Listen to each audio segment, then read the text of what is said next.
네, 우리나라는 대통령 권한대행 체제에서 트럼프 행정부 출범을 맡게 됐습니다. 최상목 부총리가 잠시 뒤 경제산업 분야 장관급 회의를 여는데요. 한국은행도 시장 변동성 감소를 기대한다며 우리 경제 시스템과 관련한 메시지를 냈습니다. 취재기자 연결해 알아보겠습니다. 이승은 기자, 장관급 회의가 잇따라 열린다고요?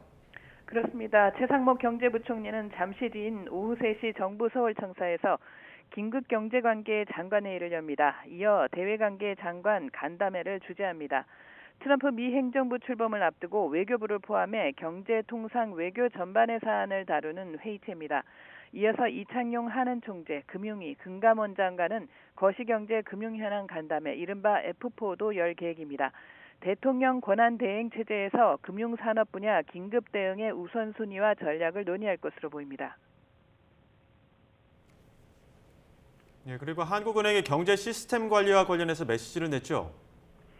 그렇습니다. 한은은 우선 2004년 노무현 전 대통령, 2016년 박근혜 전 대통령 탄핵 전국대를 보면 금융 외환 시장 변동성은 단기적으로 확대됐고 소비 심리는 다소 위축됐지만 전체 성장률에 대한 영향은 크지 않았다고 밝혔습니다. 2016년의 경우 3분기 0.4%였던 전분기 대비 성장률은 탄핵 전국이 시작된 4분기 0.8%, 마무리된 이듬해의 1분기 1.1%였습니다. 하지만 지금과 경기 상황이 다릅니다. 당시는 경기가 바닥을 치고 상승기에 있었던 시기였고 지금은 수출 증가율이 감소세인데다 내수가 크게 부진합니다. 소매 판매액 지수는 10개 분기째 줄어서 역대 최장 감소세입니다. 게다가 환율 불안은 내수를 위협하고 있습니다. 비상계엄 선포 직후 한때 1,440원 선을 뚫은 원달러 환율은 1,430원 선을 오르내리면서 고공행진 중입니다. 지난 13일 기준으로 올해 연평균 환율보다 무려 70원 가까이 오른 상태입니다. 한은은 과거와 달리 통상 환경의 불확실성이 커진 상황이라고 밝혔습니다.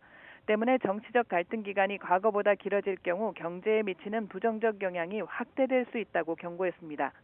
따라서 경제 시스템이 독립적 정상적으로 작동하고 추경 등 주요 경제 정책이 여야정 합의로 운영된다는 신뢰가 유지된다면 그 영향이 제한적일 것이라고 강조했습니다.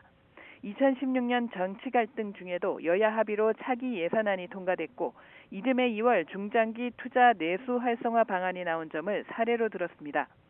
경제계는 반도체 특별법과 인공지능 기본법, 국가기관 전력망 확충 특별법 등 여야의 무쟁점 법안만이라도 조속히 논의돼야 한다고 말하고 있습니다.